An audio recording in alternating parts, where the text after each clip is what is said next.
Yutet Amoudbet. Yutet Amoudbet en bas, Tashma, on apprend d'une braïta. Ul achoto matanu lomar. De quoi s'agit-il? Le mot ul achoto est un mot en trop. Pourquoi c'est un mot en trop? Parce que c'est écrit Kol yeme haziro lashem al nefesh met lo yavo. C'est un passouk qui se trouve dans Bamidbar, dans Parashat Nasso. Lorsque il y aura un nazir, il n'aura pas le droit de se rendre impur pour tout mort. Nefesh met lo yavo. Il n'a pas le droit de se rendre impur en ayant contact avec un mort.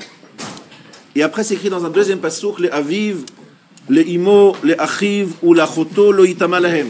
On donne une liste, son père, sa mère, son frère, sa sœur, lo itama lahem. Il n'a pas le droit de se rendre impur. La Gemara demande pourquoi avoir besoin de donner des détails. On a dit le nefesh met lo itama, il ne doit pas se rendre impur, point final. Pourquoi avoir besoin de donner la liste? De chaque mot de cette liste-là, qui est en trop, la Gemara apprend, fait une dracha. Le dernier mot, la choto, voilà la dracha qu'on en fait. Le reste, vous pouvez le retrouver dans Nazir. La choto matam lomar, qu'est-ce que veut dire la choto? Donc quelqu'un qui marche, c'est pas un nazir, hein, quelqu'un qui marche pour aller, il se rend à faire la shrita de son korban Pesach, velamoulet beno, et faire la mila de son fils. Veshama shemet lomet, il a entendu qu'il a perdu un être proche, il est donc en deuil. Onen en fait, yachol yachzor veyitame. Est-ce qu'il doit rentrer chez lui et enterrer la personne qui est proche de lui, son proche, et donc se rendre impur? Et s'il se rend impur, il ne pourra pas apporter le korban Pesach, et il ne pourra pas faire la mila de son fils le 8e jour. Amarta lo yitame. Donc j'aurais dû a priori dire qu'il ne se rendra pas impur. Yachol que shem sheno mitame lehem kach eno mitame lemet mitzvah tamloma vela choto la choto hu de eno mitame. Ça veut dire d'abord premièrement qu'il ne se rend pas impur, il va accomplir la mitzvah du korban Pesach et faire la mitzvah de Mila.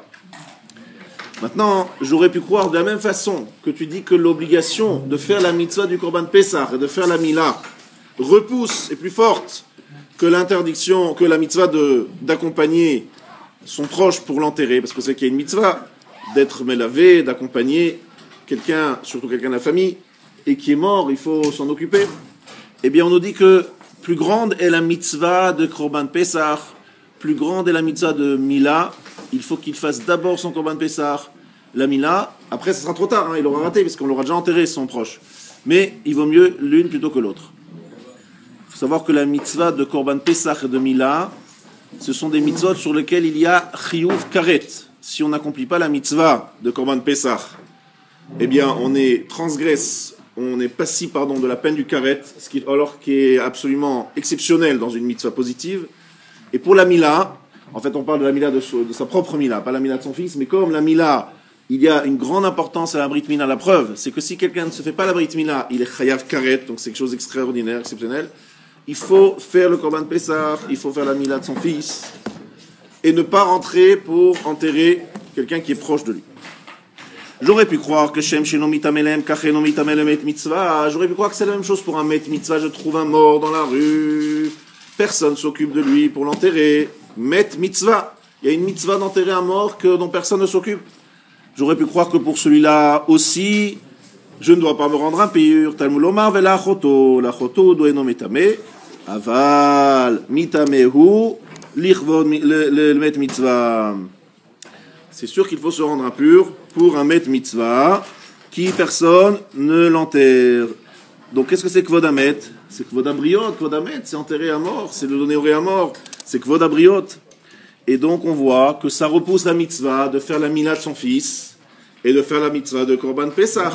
D'un côté il a la mitzvah de Korban Pesach, d'un côté il a Met Mitzvah. Qu'est-ce qu'il y a de grand dans Met Mitzvah? Pourquoi c'est si important en Met Mitzvah? Parce qu'il y a Kvod Hamet, parce que c'est l'honneur. Kvod Abriot. Ama, et la Gemara demande pourquoi ça repousse les mitzvahs. Lema en chokhma ve'en tvuna ve'en etzag neged Hashem. On ne repousse pas les mitzvahs de la Torah à cause du kavod qu'on doit donner aux créatures. Tchani atam, la Gemara répond, c'est différent là-bas. Dirtiv ou la choto, il y a un pasouk spécial, particulier, qui dit dans le cas précis où il va faire la shrita du korban Pessah, ou faire la mila de son fils, il y a un passouk qui dit Vela Choto, donc c'est particulier. Vela Choto vient nous dire, c'est vrai que tu ne vas pas te rendre à l'enterrement de tes proches si c'est sur le compte du Korban Pessah et sur le compte de la Mila, mais si c'est Met Mitzvah, on apprend de la Choto. Il y a un passouk spécial, spécifique qui dit que non. Kvod Hamet dans ce cas-là est plus important, plus fort. L'Agmara demande pourquoi. Veligmar Mina, on n'a qu'à déduire de là. Dans tous les cas de Kvod Abriot, que ce soit Doché, les Mitzvot de la Torah, réponse Shev al Taase Shani. Il y a une différence entre Shev al Taase et Osimas. Écoutez bien, c'est extraordinaire. Si je transgresse Beyadaim, je fais un acte de Avera avec mes mains, c'est-à-dire que je fais un acte d'Avera, dans ce cas-là, c'est différent que si je suis Shev al Taase. Je ne fais pas d'Avera, je ne fais pas de mitzvah. Dans ce cas-là, c'est différent. Ça veut dire, si on doit déduire tout du cas du Met Mitzvah, c'est pas bon. Parce que le cas du Met Mitzvah, c'est de dire quoi? Tu as un Met Mitzvah, tu dois l'enterrer. Et donc quoi? Tu laisses tomber la mitzvah du Korban Pessah, tu laisses tomber la mitzvah du Korban Mina. Là, je fais pas je transgresse pas un issour. Là, juste, je ne fais pas une mitzvah. Dans quelle question on a dit, mais attendez, si quelqu'un a des kilaïm sur lui, il est en train d'habiller Shatnez, il a sur lui Tsemer ou Pishtim, donc il fait une avéra à chaque instant qu'il est habillé avec cet habit-là, doit-il se déshabiller sur la place publique parce qu'il vient de se rendre compte que c'est Shatnez son habit? La réponse, on a dit que oui. Ah, pourquoi on ne le déduit pas du cas de Met Mitzvah? Parce que dans Met Mitzvah, c'est pas un acte que l'on fait, c'est juste de ne pas aller faire le Korban Pessah, de ne pas aller faire la Mila. Alors qu'ici, il s'agit de transgresser l'interdiction de qu'il aille, même si j'ai déjà mis l'habit. Mais chaque fois que je marche, je vais avec lui, chaque fois que je l'ai sur moi, c'est comme un acte, c'est considéré comme un acte, et donc, je n'ai aucune preuve, donc on ne peut pas déduire l'un de l'autre. Donc, halakha lamassé, qu'est-ce qui reste? Conclusion, pour Met Mitzvah, il faut il laisse tomber le Korban Pessah, il laisse tomber la Brit Mila de son fils, il s'occupe du mort que personne n'enterre. Dans les autres cas, je vous rappelle le principe qu'on a vu hier, lorsqu'il s'agit de transgresser une interdiction de la Torah, même s'il y a une question de kavod abriot, il va se déshabiller en public, devant tout le monde, kavod, eh bien il faut qu'il se déshabille en public, c'est une Issour Torah. Issour des Rabbanan, les Chachamim ont dit, nous on met de côté notre takana des Chachamim, pour l'honneur, pour le respect des gens. Ces gens, c'est quand même pas joli, hein, donc on se met de côté, dit des Chachamim, et il laisse donc que Kvod Abriot est plus fort que le Issour de Rabbanan. Amarle, je suis maintenant d'Afraf Amoud Aleph à la 4e ligne. Amarle Rav Papa le Abaye. Rav Papa dit Abaye, Maïshna Rishonim ditrachish leunisa ou Maïshna Anan de l'homme ditrachish la nisa. Quelle différence entre les premiers qui ont eu des miracles et nous n'avons pas de miracles? Imishum Tnouye, vous entendez la question, pourquoi est-ce que les premiers, c'est-à-dire les Dorot, les autres générations de grandes sadikim, ils avaient des miracles et nous on n'en a pas? Réponse, Imishum Tnouye, est-ce que c'est parce que eux, ils étudiaient moins bien que nous? Bishne de Rav Yehuda, Kulet Tnouye Benizikin Avevanan Kamatindan Shita Sidre. Ah, j'ai une réponse. À l'époque de Rav Yehuda, ils étudiaient seulement le Seder Nezikin. Ils étaient forts là-dedans, ils étudiaient ça, ils étaient bons là-dedans.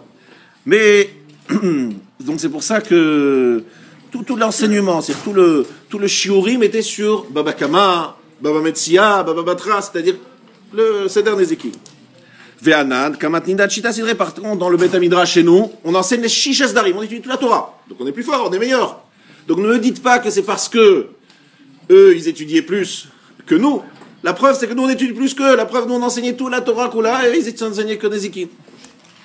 Qui avait maté Rav Yehuda Okatsin, Aisha Shekoveshet Yarak Bigdera, Ve'amrela Zetim Shekvasham Vetarfem Teorim, Amar Avayot de Rav Ushmuel Kachazin Lacha. Ça veut dire quoi? Ça veut dire que lorsque Rav Yehuda arrivait à la Sugia dans Okatsin, c'est quoi Okatsin? C'est la dernière Masechet du Chasse. C'est dans le Seder Taharot. Et de quoi parle-t-on dans ces Mishnayot? Haisha Shekoveshet Yarak Bigdera, une femme qui met des légumes, mais Koveshet, mais dans son, vous savez qu'on faisait la saumure des conserves dans une marmite. Ve'amrela Zetim Shekvasham Vetarfem Teorim. Certains disent lorsqu'il arrivait à la Mishnah, donc certains disent que c'est lorsqu'il arrivait à Taharot, d'autres disent lorsqu'il arrivait au Katsin. Zetim Shekvasham Vetarfem Teorim. Des olives qu'il a mis, et donc dans le kibbutz, c'est-à-dire qu'il les a mis en saumure, en conserve, avec leurs tiges, théorim, ils sont taor. Amar, havayot de Rav Shmuel kachazinacha. Rav Yuda disait, ah là là, je vois ici des questions de Rav et Shmuel. C'est-à-dire, ça m'est difficile. Comme toutes les questions de Rav et Shmuel m'étaient difficiles, ben cette Mishnah, elle m'est difficile. Ve'anan kamatnitan ve'okatzin tlesa metifta, et nous, voilà, nous enseignons les halachot de okatzin de 13 façons différentes.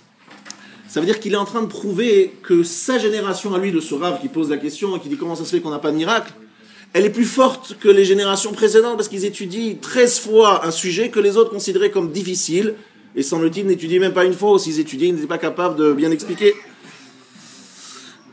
Ve'ilou Rav Yehuda qui avait Shalif Chad Messané, pourtant Rav Yehuda, lorsqu'il enlevait une chaussure, vous savez que lorsqu'il y a Atzirat Geshamim, un moment de sécheresse, il fallait faire le jeûne et il fallait montrer qu'on était solidaire des autres dans la souffrance.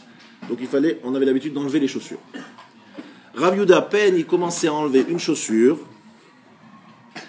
à Timitra, déjà la pluie elle tombait. Il n'y avait pas besoin de commencer à de demander. Il enlevait la chaussure pour commencer à se mettre dans le trip du jeûne, de la demande. Déjà, la pluie tombait. Ve'anan kametzarina nafshin. Et nous, on fait des efforts énormes, on se fait des tsar. Ou mitzvah katzavrinan. On crie, on fait des tfilotes, en criant. Ve'led de mashgarba, des personnes, fais attention à nous, la pluie elle tombe pas, comment ça se fait? Pourtant, nous, on est plus forts qu'en limoud, pourquoi est-ce qu'on ne nous écoute pas?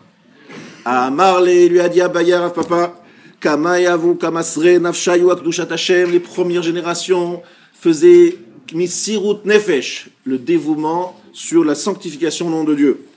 Anan, Lo Masrina, Nafshin, Akdushat Hashem. Et nous ne faisons pas Misirut Nefesh. Nous n'avons pas autant de dévouement, on n'est pas autant capable de donner de nous-mêmes pour la Kidushat Hashem, pour le Kiddush Hashem.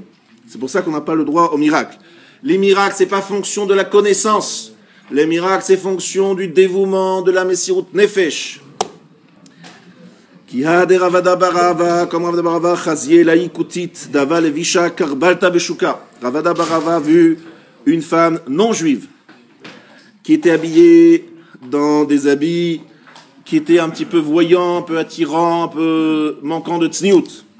Savar de Bat Israël, il s'est trompé, il pensait que c'était une juive. En fait, c'était pas une juive, mais il pensait que c'était une juive. Kam, Kar Emina, il s'est levé et il a déchiré l'habit. Iglaemita de Koutiti s'est avéré que c'était une femme non juive.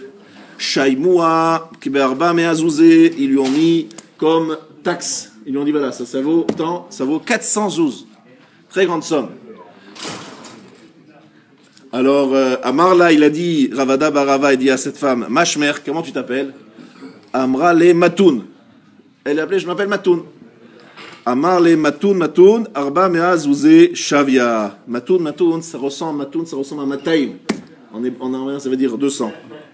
Ça veut dire que le nom que tu as, Matoun, m'a entraîné de perdre deux fois Matoun, 2 fois 200. Ça fait 400. Qu'est-ce que ça veut dire? Ça veut dire que c'était des gens qui étaient prêts à perdre beaucoup d'argent, à prendre beaucoup de risques pour Kiddush Hashem. Ils étaient lochem, ils faisaient la guerre pour la tzniout, entre autres. Rav Gidel avait l'habitude d'être assis aux portes du mikvé. D'accord? Parce qu'elle a expliqué aux femmes comment faire le mikvé comme il faut. Amar Lehu, il disait aux femmes, comme ça, faites le mikvé, comme ça, trempez-vous comme ci, comme ça, comme ça. Amré les Rabbanan, les Chachamim ont dit à Rav Gidel, Lo kam istafemar, mi Yetzerara, tu n'as pas peur du Yetzerara, tu parles à des femmes qui vont aller au mikvé, tu leur parles, t'as pas peur du Yetzerara? Amar lehu, Damian be'apai kikake chivare, elles ressemblent à mes yeux comme des oies blanches. Je ne ressens aucun hirour, aucun intérêt, aucun désir, je suis complètement, pour moi c'est comme des oies. Rabbi Yochanan avait azir, Ragid avec azil et ativa sharet vila. Rabbi Yochanan aussi s'asseyait devant la porte du mikvé. Amar qui salkan menot Israël ve'atian mitvila, lorsque les filles reviennent, les femmes juives sortent du mikvé. Miska klanbi, elles me regardent. Venez avele ou zara de shapirak vati, elles auront des enfants aussi beaux que moi. Amre les rabbana, les rachamim ont dit laka mistafemar me'ena bisha. Tu n'as pas peur du haïnara, tout le monde te regarde pour voir que tu es beau. Amar le ana mizara de Yosef Katina, je suis descendant de Yosef. de Lo Shalta Enabisha, qui n'a pas la Ainara, la descendance de Yosef. Dirtiv ben Porat, Yosef ben Porat, ale Aïn. Vamer Rabbi Avu al Tikra, ale Aïn, et la Ole Aïn. Ole Aïn, ça veut dire, ils montent sur le Ainara. Ils sont au-dessus de Ainara, la descendance. Rabbi Yossi bar Chanina Amar Meacha, Ve'idgou larov bekerev haaretz. Ve'idgou larov, c'est la Gemara des Tunisiens, Rabotai. N'oubliez pas, c'est page 20 de Brachot. Idgou larov bekerev haaretz, ce seront nombreux comme des poissons. Et les poissons, vous savez, ont une grande beracha. Mais pourquoi est-ce que les brachot sont des brachas? Ma dagim shebaya ma'im echasin alehem. Les poissons, ils sont sous la mer, personne ne les voit. Ve'en ainara sholetet bahem. C'est pour ça qu'il n'y a pas de mauvais œil. Avzaro shel Yosef en ainara sholetet bahem. La descendance de Yosef, il n'y a pas d'ainara. Parce qu'à qui a été donné Ve'idgou larov? La bracha a été donnée à Ephraim et Menaché. La descendance de Yosef. Il lui a dit, vous serez comme les poissons. Les poissons, ils n'ont pas d'ainara, parce que personne ne les voit. Et c'est pour ça qu'ils ont la bracha, mais que les descendants de Yosef, il n'est pas non plus l'ainara. Oh, les aïn, sur l'œil. L'œil de Yosef n'a pas voulu profiter de ce qui ne lui appartient pas. La femme de Potiphar, elle lui appartient pas. Qu'est-ce qu'il a dit Yosef? Je veux pas avoir l'œil, je veux pas regarder. Celui qui ne regarde pas les femmes qui sont pas sa femme, eh bien, il n'a pas de ainara. Rabbi Chanina רצה הקדוש ברוך הוא לזכות את ישראל. לפיכך